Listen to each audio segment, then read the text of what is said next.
Cómo eliminar el estrés y la tensión nerviosa. Módulo 23. Hemos dicho una y otra vez que la personalidad con éxito es la generalmente optimista, positiva, feliz, alegre, por así decirlo, extrovertida. Y también hemos dicho, desde el inicio, que gran parte de lo que son ustedes hoy es algo aprendido. Que la mayoría de sus valores, sus actitudes, sus expectativas, sus comportamientos, su personalidad, sus cualidades y atributos, los han aprendido por medio de un proceso de introducción de información, de repetición, de percepción selectiva, repetidos una y otra vez hasta llegar a ser las personas que son. También hemos dicho que todo lo que tienen hoy en su vida, tangible o intangible, lo han atraído hacia ustedes debido a la persona que son. Pueden atraer más cosas hacia sí porque pueden modificar la persona que son. En la sesión anterior dijimos que las emociones negativas son el obstáculo principal que se interpone entre ustedes y la felicidad, la salud, la alegría y el pleno desarrollo. Y en esta sesión deseo hablarles de las condiciones que nos predisponen a ustedes y a mí a ser negativos. Sabemos que el estrés y la tensión nerviosa y las emociones negativas están sujetos a la ley de causa y efecto. En otras palabras, por cada efecto en nuestra vida hay una causa específica. Si uno padece de tensión nerviosa, de estrés, si tiene emociones negativas, al igual que si tiene cualquier dolencia física, existe una causa específica. Y podemos buscar sus orígenes, y en esta sesión les voy a enseñar a convertirse en sus propios psicoterapeutas. Les voy a dar 6 claves para tener conciencia de ustedes mismos, para comprenderse, para autodesarrollarse. De modo que, cuando se sientan tristes o tensos, o tengan miedo o ansiedad, o cualquier otra sensación que no sea una sensación positiva de alegría y felicidad, cuando se sientan así, podrán utilizar estas 6 claves para evaluarse y ser sus propios psicoterapeutas. Y entre el 95 y el 99% de los casos serán capaces de identificar qué es exactamente lo que les preocupa y de eliminarlo, de modo que vayamos al tablero. Como les decía, en mi estimación, tras años y años y miles de horas, creo que existen 6 condiciones básicas que nos producen estrés y tensión nerviosa, que nos predisponen a las emociones negativas. Recuerden, las emociones negativas son solo la expresión externa de una condición interna. Si podemos corregir la condición interna, podemos corregir la expresión externa. De modo que número 1, punto de partida de la negatividad en mi estimación.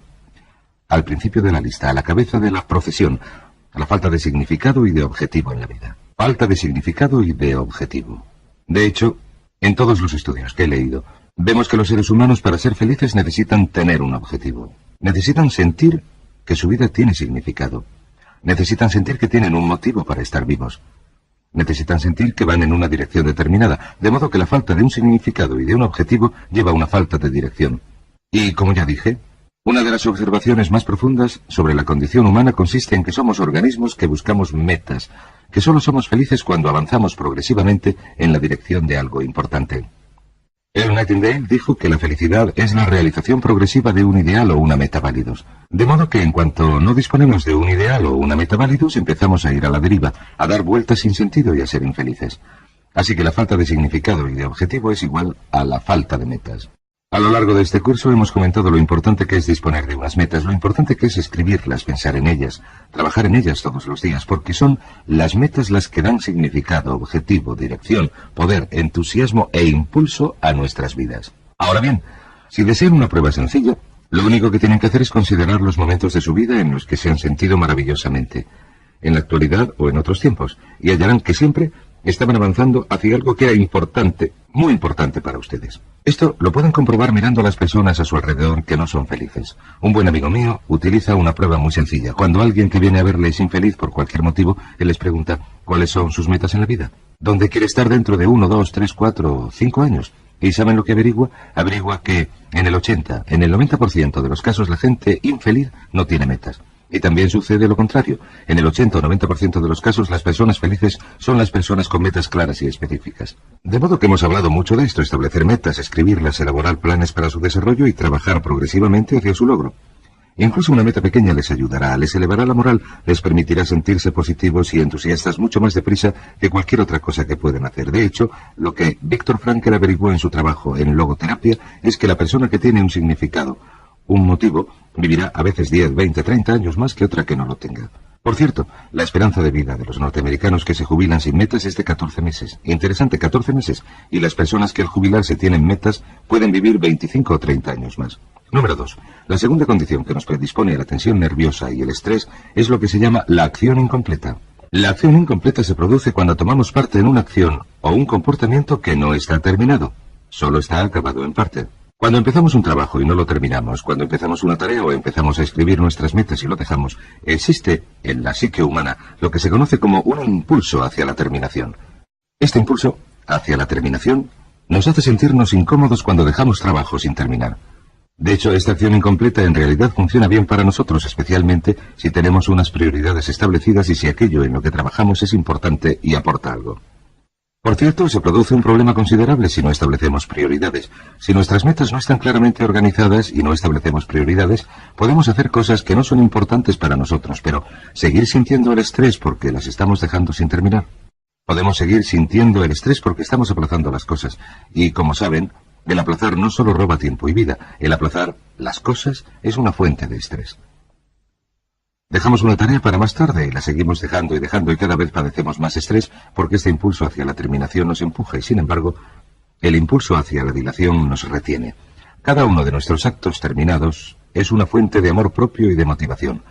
Cada vez que terminamos una acción de cualquier tipo, ya sea lavar la vajilla y limpiar el fregadero, cortar el césped, elaborar una propuesta importante, obtener un diploma, casarse o iniciar y sacar adelante un negocio próspero, cada vez que terminamos una acción, nuestro amor propio aumenta porque nos sentimos ganadores. Cada vez que hacemos algo con un principio y un final, nos sentimos como un ganador. Se llama la sensación del éxito merecido, la sensación de logro. Nos hace sentirnos estupendamente. Ahora bien, cada vez que empiecen una acción que no terminen, tendrán la sensación de que han participado en una carrera sin llegar a la meta, la sensación de haber perdido. De modo que la norma es esta: háganlo ahora, adelante, pónganse a trabajar, ánimo, completen estas acciones. Esto nos lleva a un caso especial de acción incompleta que los psicólogos denominan asuntos sin terminar. Los asuntos sin terminar constituyen una fuente principal de estrés para ustedes y para mí y se producen continuamente. Los asuntos sin terminar se producen cuando uno se involucra en una relación con otra persona o personas y la relación se termina, a veces de manera desagradable, pero se sigue arrastrando. Los dos ejemplos más comunes de asuntos sin terminar son las relaciones amorosas que han acabado pero no se concluyen, y las relaciones laborales en las que se pierde un trabajo o le despiden a uno de un trabajo o uno dimite, pero no lo termina de dejar del todo. En relación con el primer caso, las relaciones amorosas, existen 3 claves para enfrentarse con el final de una relación cuando ha acabado. En primer lugar, recuerden esto: nadie puede afectar a las emociones de uno a no ser que se siga deseando algo de él. En otras palabras, si no desean nada de otra persona, si no desean su amor, su respeto, su dinero o algo, estas personas no pueden tener control alguno sobre ustedes. En el momento en que no deseen nada de otra persona, el elemento emocional se desgarra y quedan libres. El modo de hacer frente a un matrimonio o una relación que han terminado es muy sencillo. Añadiré esto rápidamente. 3 pasos. Número 1. Se llama escribir la carta. Y miles de personas han seguido este consejo y ahora lo enseñan en sus cursos por todo el país. Se le escribe una carta a esa persona y se dicen 3 cosas. En primer lugar se escribe: yo acepto el 100% de la responsabilidad en cuanto a nuestra relación y a todo lo que en ella sucedió. Usted es responsable, en tanto que adulto, acepta la responsabilidad. Usted entró en la relación, permaneció en ella, o en el trabajo, o lo que sea, pero limitemos esto a una relación por el momento. Número 2. Perdone a la otra persona al 100% por todo el daño que le ha hecho a usted. Te perdono todo lo que has hecho o dicho que me haya hecho daño. Y número 3. Deséele lo mejor. Deséele a él o a ella todo lo mejor. A continuación, eche la carta. Ponga la dirección y el franqueo correctos y en el momento en que eche la carta, su vida cambiará. Si conoce a alguien que esté atravesando momentos difíciles en una relación o cuya relación se esté rompiendo, háganles hacer este sencillo ejercicio, hagan que echen la carta, y en el momento en que la carta esté en el buzón, su vida cambiará. Será como si les hubieran quitado un enorme peso de encima. Tengo una buena amiga a la que despidieron de un trabajo en una importante institución financiera. Iba a poner pleito a la empresa, decía que iba a ponerles una demanda por 18 meses de compensación y que iban a ver con quién estaban jugando, etcétera. Yo le pregunté, estaba rabiosísima y le pregunté: ¿qué posibilidades tienes de ganar? No sé, un 50, quizás un 60%. Yo le dije: ¿cuánto va a tardar la cosa? Me contestó: al menos 18 meses, quizá 2 años. Yo dije: ¿en qué estado mental vas a estar durante ese tiempo? Le pregunté: ¿puedes buscar otro trabajo? Me contestó: no puedo buscarme otro empleo porque mi caso perdería fuerza en los tribunales. Le dije: ¿por qué no te olvidas? Lo dejas atrás y te dedicas a otra cosa. No vale la pena. Y ¿saben? Escuchó mi consejo. Y a los 3 meses tenía un puesto mejor, con un sueldo mejor y una categoría mejor. Me escribió una tarjeta. En ella me decía que había sido el mejor consejo que le habían dado. Así que, si ya está usted metido en un asunto sin terminar, o si de repente se encuentra metido en él, la solución es termínelo, deshágase de ello, acabe con ello. El tercer motivo, la tercera condición, que nos produce un estrés enorme, es el miedo al fracaso. Nuestro viejo amigo, el miedo al fracaso. El miedo al fracaso, que como sabemos es una respuesta acondicionada, tiene sus raíces en la infancia. Tiene sus orígenes en las palabras de nuestros padres. No, no hagas esto, para, quita de ahí, castigándonos por intentar cosas nuevas y distintas. Vuelve a la superficie en la vida adulta como miedo a intentar. Miedo a intentar cosas nuevas, un miedo profundo que se localiza en la boca del estómago cuando pensamos en un cambio grande. Se puede hacer frente al miedo al fracaso de dos modos muy sencillos. El primero es la preciosa cita de Mark Twain que dice: haz lo que temes y tendrás asegurada la muerte del temor. Esto se conoce como la insensibilización sistemática. Si tiene miedo a hablar en público, o a vender, o a hacer algo, sencillamente haga lo que teme una y otra vez, hasta llegar al punto en el que ya no le trastorne. Miles, millones de hombres y mujeres que estaban aterrados ante la idea de hablar en público han sido capaces de hablar ante grupos pequeños, y luego ante grupos progresivamente mayores, para finalmente llegar al punto en el que dejan de tener miedo de hacer lo que temen, y lo que en un momento les aterraba ya ni les molesta. Así que hagan lo que temen, enfréntense al miedo, ataquen al miedo, resuelvan el miedo, recuerden que el miedo es solo un hábito mental negativo que pueden eliminar haciéndole frente y repitiendo la acción una y otra vez hasta que desaparezca. Lo segundo que pueden hacer, una afirmación muy sencilla que pueden utilizar para eliminar el miedo al fracaso, es lo siguiente. Cada vez que piensen en la situación que les da miedo, cada vez que sientan la manifestación física, la ansiedad, la tensión nerviosa, la aceleración de los latidos del corazón, cada vez que piensen en la situación que les produce miedo, repítanse una y otra vez con mucha fuerza: yo puedo hacerlo, puedo hacerlo, puedo hacerlo. Y cada vez que vean a alguien que esté sintiendo miedo y desasosiego, alguien de su familia, uno de sus amigos, díganselo también. Digan: tú puedes hacerlo, puedes hacerlo, puedes hacerlo. Cada uno de nosotros se ha animado a hacer algo de importancia, porque alguien más creía que podíamos hacerlo. De modo que díganse: yo puedo hacerlo. Y luego animen a todos sus conocidos que tengan una meta diciéndoles: tú puedes hacerlo. Yo puedo hacerlo, tú puedes hacerlo. Pero cuando sientan esta tensión verán que se produce algo sorprendente. Si uno dice: yo puedo hacerlo, puedo hacerlo, puedo hacerlo, o yo creo que puedo hacerlo, creo que puedo, sé que puedo. Si se repiten esto, verán que este mensaje cargado de emoción que pasa de la mente consciente a la subconsciente golpea al otro mensaje: yo no puedo, que intenta subir y lo hace bajar.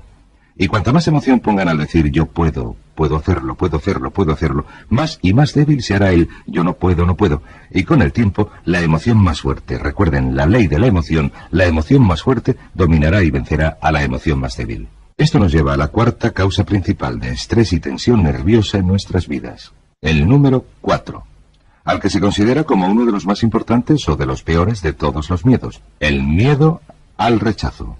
El miedo al rechazo se inicia en la primera infancia. Como saben, los niños llegan al mundo sin ningún temor y con una enorme necesidad de amor, de que le toquen, de que sus padres le acepten y den su aprobación de manera incondicional. Sin embargo, los padres, con el fin de dirigir y controlar a sus hijos, utilizan la crítica destructiva y el amor condicionado para lograr que hagan lo que ellos quieren. Un niño crece con un amor condicionado, como ya hemos dicho antes. Un niño crece con un amor condicionado, lo que significa que los padres le dicen: hazlo o si no, te la vas a ganar. Un niño que si se equivoca y tira algo, llega tarde a casa o rompe algo o saca malas notas, los padres dejan de quererle. Puede que en sus corazones no dejen de quererle, pero el niño siente que sus padres han dejado de quererle porque ponen caras largas, le castigan, le mandan a su cuarto. Cuando yo tengo que corregir a uno de mis niños, lo que hacemos en casa es mandarle al rincón. A los niños no les gusta nada el rincón. Nuestros niños tienen 7 años, 5 años, y David tiene 1 año. Es demasiado chico como para mandarle al rincón, pero lo que yo hago es decirles: te quiero mucho, pero tienes que ir al rincón 10 minutos, o te quiero mucho, pero vas a tener que irte a tu cuarto sin postre. Pero siempre les digo que les quiero. Mi amor es incondicional, pero lo que hicieron o su comportamiento no es aceptable, por lo que les mando al rincón. De modo que incluso cuando van al rincón saben que les quiero, e incluso dirán: sé que me sigues queriendo, lo dirán mientras estén castigados, pero de todos modos tengo que ir al rincón. De modo que el amor condicionado lleva al miedo al rechazo. El miedo al rechazo lleva en los adultos al comportamiento de tipo A. Las mujeres tienden a manifestar este miedo al rechazo, este hecho de crecer con el amor condicionado, de 4 maneras. Una es la depresión, otra es la introversión, otra son los síntomas psicosomáticos, dolores de cabeza y tensión nerviosa. Y la cuarta es la hipersensibilidad. La hipersensibilidad, esto es, que las opiniones de los demás les preocupan muchísimo. Siempre piensan y ajustan su comportamiento y sus actos a lo que los demás puedan pensar y a lo que los demás puedan decir. Los hombres son muy parecidos, pero los hombres tienden a traducir este amor condicionado, este miedo al rechazo, esta ausencia de afecto en la infancia, en un comportamiento de tipo A, que es una reacción agresiva ante la vida y algo poco sano. Alrededor del 60% de los hombres son de tipo A y alrededor del 10% de las mujeres. Según más mujeres van accediendo a puestos de trabajo de mucha competitividad, más mujeres se van convirtiendo en personas del tipo A. En estos momentos, esta es una causa principal de muerte. De hecho, el doctor Kenneth Cooper dice que no se produce la muerte por enfermedades cardíacas antes de los 70 años si no existe un comportamiento de tipo A. En la mayoría de los trabajos que se están realizando en la actualidad en relación con las enfermedades del corazón, cuando se estudian el colesterol y la forma de vida, etc., el hecho es que el estrés, la tensión nerviosa y los impulsos del comportamiento de tipo A, una expresión acuñada por 2 cardiólogos que averiguaron que la mayoría de sus pacientes se adaptaban a unas características psicológicas específicas, su modo de actuar, de andar y de hablar era el mismo en todos los pacientes con enfermedades cardíacas. Y hablaremos de su contrario, el tipo B, en un momento, que el comportamiento de tipo A es un factor que mata. De hecho, la mayoría de las personas que son auténticos tipos A, alrededor del 10 o el 20% de la población masculina, suele morir alrededor de los 55 años. En Norteamérica, en la actualidad, alrededor del 80% del dinero lo controlan mujeres cuyos maridos se quemaron, murieron jóvenes para ganarlo. Un estudio realizado recientemente por la revista Forbes sugería que la mayoría de estas mujeres gastan todo el dinero que sus maridos ganaron antes de morir ellas, y que transmiten muy poco a sus familias. Esto es interesante. Los hombres trabajan toda su vida, queman sus vidas, se matan al tener ataques al corazón muy jóvenes, y las mujeres gastan el dinero. Y al final de la vida de la mujer no queda nada. Algo en qué pensar cuando consideren la importancia de amasar una fortuna. Así que, ¿cuáles son algunas de las características del comportamiento de tipo A? La primera característica del comportamiento de tipo A es lo que se conoce como la enfermedad de la prisa. La persona de comportamiento tipo A siempre tiene prisa. Siempre van a toda mecha, no pueden parar. Son muy impacientes, tienen que hacer las cosas, no pueden parar. No les apetece relajarse. Padecen la enfermedad de la prisa y están siempre en acción, en acción, en acción. En segundo lugar, tienen lo que se conoce como inseguridad de categoría. Inseguridad de categoría. Porque volviendo una vez más a la infancia, la inseguridad de categoría significa que por mucho que logren, nunca descansan. Por muchos ascensos que les den o por mucho dinero que ganen, nunca les parece que son lo suficientemente buenos. Nunca tienen una sensación de amor incondicional, de manera que se esfuerzan continuamente por lograrlo. Por cierto, ¿de dónde viene el amor incondicional? Casi siempre del padre. El padre es la figura predominante y la mayoría de nosotros hemos tenido padres que no nos han dado la calidad y la cantidad de amor incondicional que deseábamos. Y muy a menudo nos vemos esforzándonos en la vida. Incluso cuando nuestros padres han muerto, esforzándonos de algún modo por lograr su aprobación por medio del éxito o de más y más éxito. Otro ejemplo del comportamiento de tipo A es la lucha continua por mejorar el rendimiento. Tenemos una fuerte orientación hacia el rendimiento, pero este es un rendimiento con un tope indeterminado y esta es la clave. Un tope indeterminado. ¿Qué significa esto? Significa que, por muy bien que hagamos las cosas, nunca llegamos a estar satisfechos porque nuestro tope es indeterminado. No nos hemos dicho que si logramos cierto tope estaremos satisfechos. Lo que hacemos es intentar mejorar el rendimiento y cada vez que logramos un tipo de meta, aumentamos el tope más y más. Es como si se aumentara nuestra cuota cada vez que llegamos a una meta, de manera que la cuota sigue creciendo y creciendo y creciendo. Una cuarta característica del comportamiento del tipo A es la competitividad. La competitividad, generalizada hacia casi todo el mundo. Es interesante. Permítame ponerme aquí mientras limpian el tablero. Hablando de la competitividad, verán que existe lo que se conoce como una ausencia de discriminación de la competitividad. Una persona de tipo A compite contra todo el mundo y por todo. No disponen de la capacidad de establecer prioridades, de decir, este es un campo clave en el que quiero ser excelente, pero este otro no es importante. Compiten por aparcar el coche en las autopistas, para entrar en un ascensor, para conseguir una mesa en el restaurante, para trabajar con un cliente importante, para hacer un trabajo pequeño. Son incapaces de discriminar entre lo que es un campo importante donde deben rendir más que los demás y lo que es un campo sin importancia en este sentido. De modo que estén precavidos contra esta competitividad donde siempre nos estamos comparando favorable o desfavorablemente con los otros. Se ha dicho, no te compares con los demás, ya que siempre hallarás otros mejores que tú y te sentirás inferior, y otros peores que tú y te sentirás superior. El tipo A siempre se está comparando con los demás, especialmente con las personas que están en su mismo nivel. Desgraciadamente tienden a pisar a los que están por debajo. Desgraciadamente tienden a preocuparse por la opinión de sus jefes, porque para el tipo A adulto, el jefe adquiere el papel que tenía el padre. Según pasan de la familia al mundo laboral, pasan de intentar obtener la aprobación del padre a intentar obtener la aprobación del jefe. Y se preocupan por su opinión. De modo que el número 5 es la agresividad. Agresividad. El tipo A es agresivo. Y junto con esto la hostilidad. El tipo A es iracundo. El tipo A es iracundo por motivos que una vez más proceden de la infancia, en la que el tipo A nunca llegó a obtener el amor que él o ella necesitaba. Fueron niños iracundos y ahora son adultos iracundos. Una sexta característica del tipo A es que está orientado a cosas, y no orientado a personas. Orientado a cosas, especialmente a nivel de cifras. El tipo A se preocupa por el dinero, los coches, la casa, la categoría, las publicaciones, las ventas, las cifras de producción, los ingresos, etc. Y no se preocupa especialmente por las personas. De hecho, por lo que concierne al tipo A, existen 3 tipos de personas. Las personas que le pueden ayudar, que son con las que él o ella tiene mucho cuidado. Las personas que no le pueden ayudar, que son a las que pisará, tratará groseramente, tratará con esnobismo. Y luego están las personas neutrales, de las que sencillamente hacen caso omiso. Y hay otra categoría, las personas que pueden suponer una amenaza o que constituyen amenazas competitivas. A estas personas las trata utilizando tácticas maquiavélicas y diabólicas para intentar minarlas y dañarlas. Esto está relacionado con las tácticas maquiavélicas que podemos ver en la administración de empresas. Y número 7, el tipo A no descansa. El tipo A se siente como si moviera una rueda de molino y que si él o ella, especialmente él, se parase, alguien le alcanzaría. De modo que trabajan incluso los fines de semana, incluso en vacaciones, trabajan incluso cuando viajan en avión. Siempre están trabajando. Nunca dejan de trabajar porque tienen miedo a que alguien les alcance. Y bien, ¿qué les pasa a los tipos A? De nuestras investigaciones se desprenden 2 cosas. Que los individuos de tipo A suelen morir jóvenes. Ya hemos dicho esto antes. Tienden a ser desgraciados, a sentir que participan en una carrera absurda. Tienden a sentir que les arrastrarán las circunstancias ajenas, y esta es la trayectoria profesional del tipo A. Este es el tiempo y el dinero.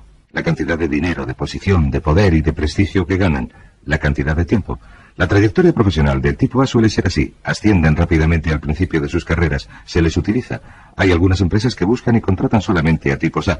Pero en un momento dado, estos empiezan a quemarse, a aplanarse, y se aplanan con motivo. Se debe a que sus superiores, los que saben lo que sucede, no quieren que asciendan más en la empresa, y sus inferiores, a quienes ellos pisaron, ni les ayudan, ni les apoyan. Ahora bien, el tipo B es distinto. La trayectoria profesional del tipo B es más bien así. Este es el B, este es el A. La trayectoria profesional del tipo B experimenta un ascenso más lento, pero seguro y continuo. Y he aquí la clave. El tipo B se centra en el rendimiento. Y el rendimiento es la clave del éxito en el mundo profesional. El tipo A se centra en la política y la política solo funciona hasta que la estructura política cambia, lo que siempre sucede. Pues bien, si consideran que ustedes son tipos A, ¿cómo pueden dejar de ser un tipo A y pasar a convertirse en un tipo B? Una persona más relajada, con mejor rendimiento, más creadora, más orientada a las personas. Pues bien, es muy sencillo. El primer paso es reconozcan que son tipo A. Reconózcanlo. La mayoría de la gente no reconoce que son personas tipo A. Una vez que lo hayan reconocido, número 2. Y hay quienes dicen, soy una persona tipo A o me voy a morir antes de llegar a los 55 años. Una vez que lo hayan reconocido, decidan cambiar. Tomen la decisión de cambiar. Ahora bien, cuando hayan tomado la decisión de cambiar, escuchen la cinta grabada de afirmación que les suministramos 2 veces al día. Si escuchan la afirmación grabada 2 veces al día, dejarán de tener un comportamiento tipo A, de ser una persona tipo A. Pasarán de ser una persona tipo A ser una persona tipo B. El último punto. Si alguien dice, ¿cuál es la diferencia entre las personas tipo A y los trabajólicos? Fulanito es un trabajólico. Fulanito es un tipo A. Muy sencillo. La persona trabajólica es muy distinta de la persona tipo A. Es casi como si se produjera una competición. ¿Cómo se distingue? Aparentemente trabajan con la misma intensidad, pero la diferencia es esta. La persona trabajólica está dirigida hacia el interior, dirigida hacia unas metas, se autodetermina, mientras que el impulso de la persona tipo A viene del exterior. Tienen la sensación de estar programados por personas ajenas. El trabajólico puede tomar tiempo libre, pero no así el tipo A. Si se le pregunta a un trabajólico, ¿qué es lo más importante en su vida? Casi siempre contestará, mi familia, mis relaciones personales. Si se le hace esta pregunta al tipo A, contestará: mi trabajo, mi profesión, mi negocio. Así se distingue entre los dos. Y una vez más, el comportamiento clave solo se puede juzgar por el comportamiento, es la capacidad de tomar tiempo libre y dedicárselo a la familia, la salud, las amistades, los viajes, etc. Pues bien, esto nos lleva a la quinta condición, que nos predispone al estrés, a la tensión nerviosa, a las emociones negativas, a las enfermedades psicosomáticas, a la muerte temprana, y es el número 5, que es la negación.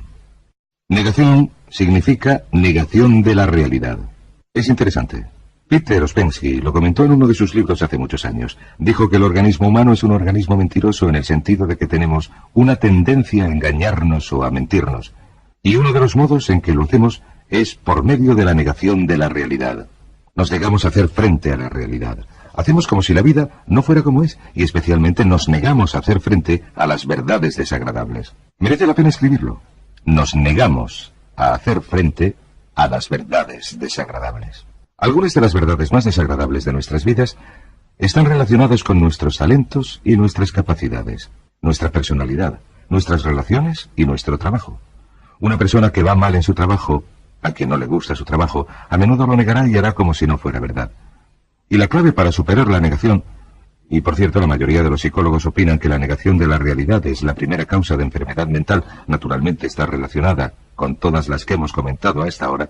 La clave para superar la negación es sencillamente esta: comprender de dónde viene. Nos dedicamos a la negación porque tenemos miedo a la vergüenza. Todos los casos de negación tienen que ver con la vergüenza, algún tipo de vergüenza anticipada.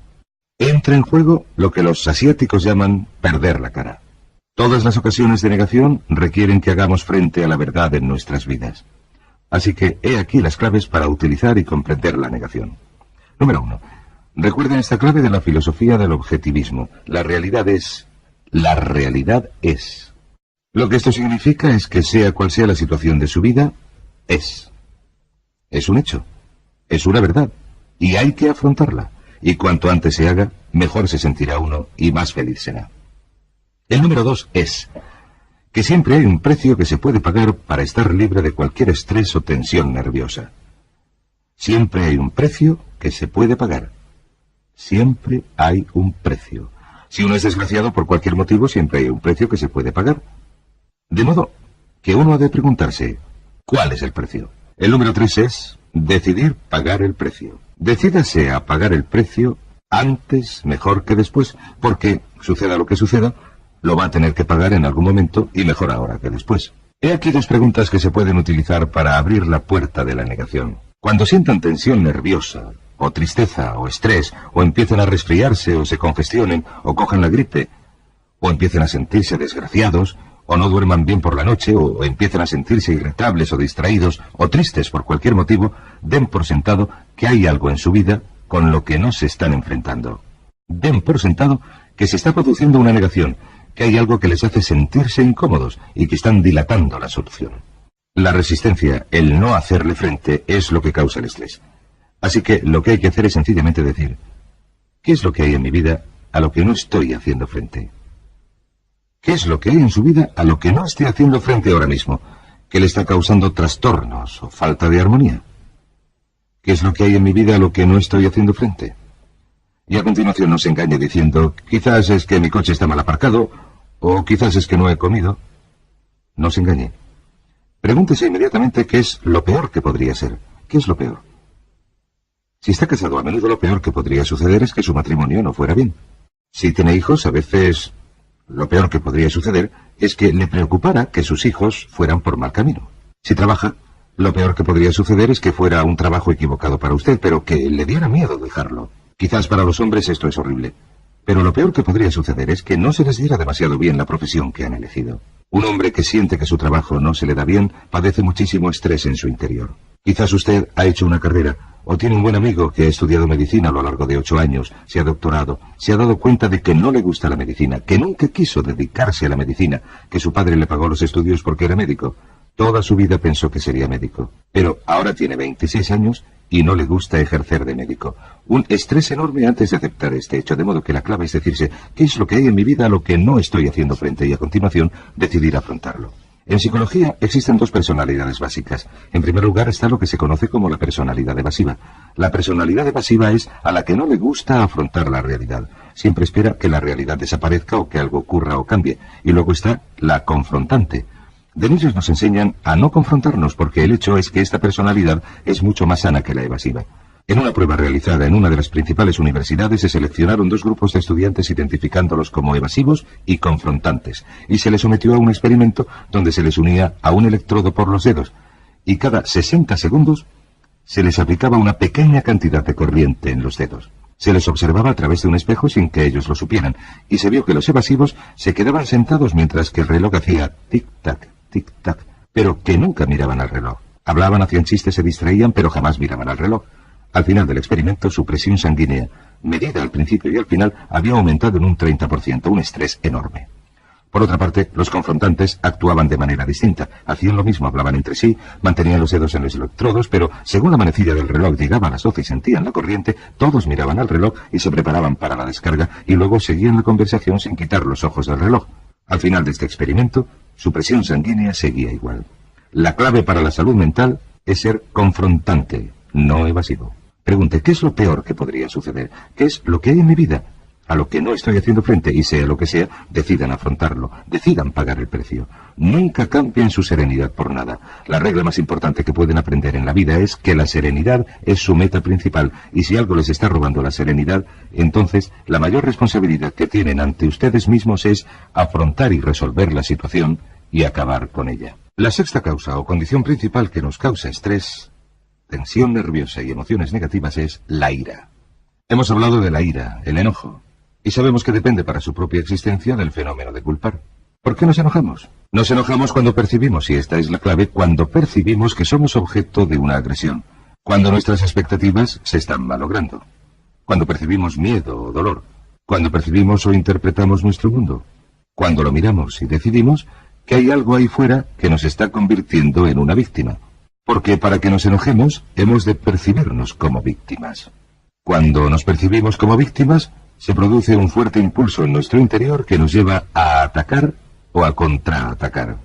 En la salud, esto se conoce como la lucha o la respuesta de huida. Cuando nos sentimos amenazados, como le sucede a un animal, se produce esta reacción básica de lucha o de huida y queremos hacer algo. Sin embargo, en nuestra sociedad no suele ser posible. La venganza no suele ser posible. La venganza no es posible porque no es aceptable. La persona de la que queremos vengarnos es mayor que nosotros o se ha ido, o no es recomendable, porque quien nos causa el problema es nuestro jefe, nuestra suegra o alguien así. De modo que si no eliminamos esta ira de nuestro interior, si no la expulsamos, va creciendo dentro de nosotros y nos envenena. De modo que el Dr. Hans Soil elaboró lo que él llama actividad de impacto físico bruto. Averiguó que cualquier tipo de contacto elimina la ira. Concluyó que si se puede realizar cualquier tipo de actividad en la que se utilice el contacto, es posible expulsar la ira del propio sistema. Averiguó que con las manos se puede golpear, con los pies dar patadas. El tercer método de contacto es la voz. Se puede gritar, y gritar es un modo de expulsar la ira del sistema. Y finalmente se dio cuenta de que con los dientes podemos morder. Y cuando se piensa en una lucha especialmente violenta, se piensa en una lucha en la que la gente pega, da patadas, grita y muerde, donde la ira se expresa por medio de golpes, patadas, gritos y mordiscos. Naturalmente la clave para afrontar todo lo que hemos comentado, los 6 puntos, pero sobre todo la ira, es lo que llamamos el método de control cognitivo. Y al llegar al final de esta sesión, he aquí las claves para la gestión de la salud y el estrés. Recuerden que el estrés es positivo, que el estrés que está dirigido hacia una meta suministra energía, vitalidad, nos hace sentirnos bien, pero el estrés orientado hacia el exterior, cuando uno se siente presionado y obligado a hacer algo, es negativo, nos quita la energía y nos hace enfermar. Esta es la diferencia entre un centro de control interno orientado hacia las metas y un centro de control externo, las presiones externas. El control cognitivo significa yo soy responsable. Significa que nadie puede hacernos sentir nada sin nuestro permiso, que mientras que aceptemos la responsabilidad completa y utilicemos la mente para controlar nuestra vida, podremos controlar nuestro modo de pensar y de sentir. También la ley de la sustitución. La ley de la sustitución dice que no se puede pensar y sentir con estrés si se centra la mente en algo positivo. ¿En qué se debe centrar la mente para mantenerse positivo? Esta es la clave. Piensen continuamente en sus metas. Piensen continuamente en sus metas. Verán, sus metas, una vez que las han escrito, una vez que han decidido lo que quieren y elaborado un plan para lograrlo, cuando piensan en sus metas constantemente, esto se convierte en un hábito. Hablando de hábitos, la ira también es un hábito. ¿Saben que rendirse ante la ira es un signo de debilidad? Un signo de infantilismo. Un signo de inmadurez, un signo de falta de sinceridad. Pero también es una respuesta condicionada, ya que cada vez que permiten que la ira les domine, reducen su resistencia ante la ira. Cada vez que se niegan a ceder ante la ira, aceptando la responsabilidad, negándose a culpar, tomando el control de su vida emocional, aumentan su resistencia ante la ira hasta llegar a un punto en que las palabras ya no les afectan. En resumen, las claves para mantener una elevada calidad de paz interior en la vida. La primera condición que nos quita la paz interior es la ausencia de metas. Establezcan unas metas claras y específicas y trabajenlas todos los días. Piensen en ellas sin cesar. Número 2, la acción incompleta. Terminen sus tareas, acábenlas, superen la tendencia a la dilación. Número 3, el miedo al fracaso. Hagan frente a sus miedos. Hagan lo que temen y tendrán asegurada la muerte del temor. Número 4, el miedo al rechazo. El modo en que se supera es progresando hasta convertirse en una personalidad del tipo B. Escuchen la cinta. Den más importancia a sus relaciones, relájense más, vivan una vida más equilibrada y comprendan que este comportamiento de tipo A, este comportamiento obsesivo, compulsivo, se deriva de unas experiencias de la infancia que ya han pasado. Número 4. Superen la negación aceptando hacer frente a la realidad y aceptando el hecho de que sea lo que sea, es. Recuerden que siempre hay un precio que pueden pagar para liberarse de algo que les trastorna y que siempre se sabe cuál es el precio. Pregúntense, ¿qué es lo que no estoy afrontando? Y decidan afrontarlo. Y finalmente, la ira. La ira viene de intentar culpar a otro. Intentar hallar algo o alguien ajeno a nosotros, a quien hacer responsable de nuestra infelicidad. La clave para afrontar la ira es aceptar la responsabilidad total. Hay modos para no expresar emociones negativas. Piense sin cesar en sus metas y dedíquese con tanto ahínco a trabajar en algo importante para usted que no le quede tiempo para la negatividad. Y finalmente, recuerden lo siguiente, que el estrés es positivo siempre que esté orientado a unas metas. Y si desarrollan muchísimo estrés orientado a metas, lograrán grandes cosas. Tendrán salud y energía, niveles bajos de dolencias físicas.